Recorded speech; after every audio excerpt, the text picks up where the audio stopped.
এই যে তোর বাবার এত স্বভাব খারাপ, সাইকেলেতে ব্যাগটা নামাতে পারে না। তোর বাবা বেশ ব্যাগটা যদি নিয়ে যেত তাহলে আমি তাড়াতাড়ি রান্না করতে পারতাম। তাহলে এই ব্যাগটা নামাবো আবার ঢালবো, তাহলে দেরি হয়ে যাবে। আবার একটু দেরি হলে সে কেটর কেটর কেটর করার তালেই থাকে। এসব আর ভালো লাগে না আমার পুজো কালিয়ে দিনে। দেখি কি আনেছে, ব্যাগটা নামাতে তো কষ্ট পাইছে। দেখি কি মাছ আনেছে একটু দেখছি। শসা কাটা আগে তুলে রাখি, মাছ ঢাললে তো আবার শসা কাটা আসতে হয়ে যাবে।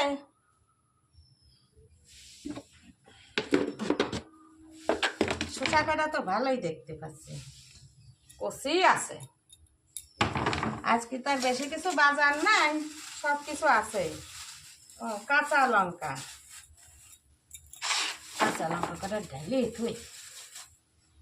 আবার বাজারের ব্যাগের ভিতরে আবার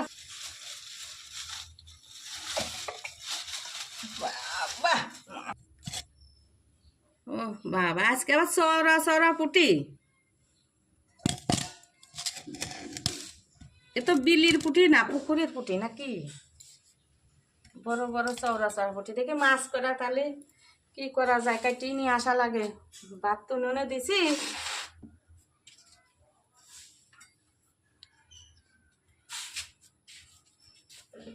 অনেক দেরি হয়ে যাবে দেখতেছি।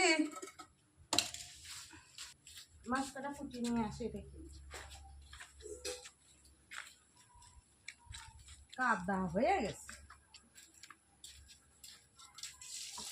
আগে, তাহলে বিজলির জলটা একটু চলে যাবে না।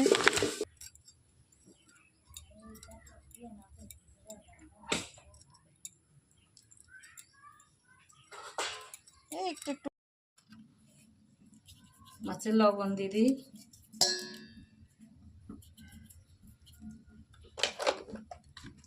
হলুদ দিয়ে দিই।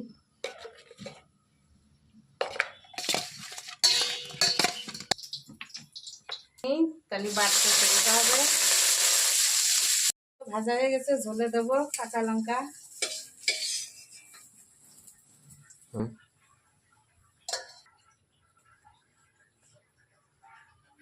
তেল দিয়ে দিই।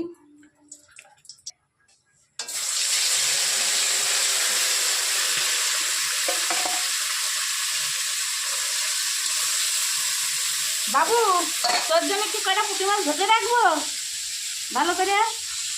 হ্যাঁ মা, তোর জন্য কয়টা পুঁটি মাছ ভেজে রাখবো? আচ্ছা রাখো। আচ্ছা ঠিক আছে। আজকে পুঁটি মাছের জন্য করলা, আলু আর এই কচু দেবো। দেখি আলু কেটে নিই আগে, আলুটাই আগে কাটি।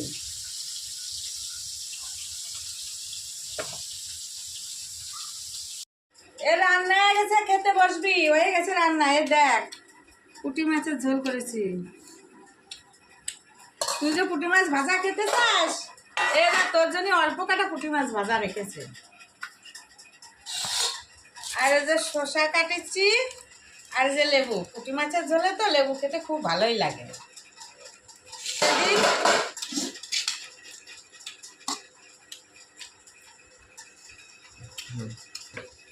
এ বাবু, এর দুই ভাত খেতে পার। আমি এখন ভাত খাবো না, আমি এই জিলিপি খাবো। এত জিলিপি রয়েছে, আমার জিলিপি খেতে খুব লোভ যাচ্ছে, তাই আমি এখন জিলিপিই খাবো। একটু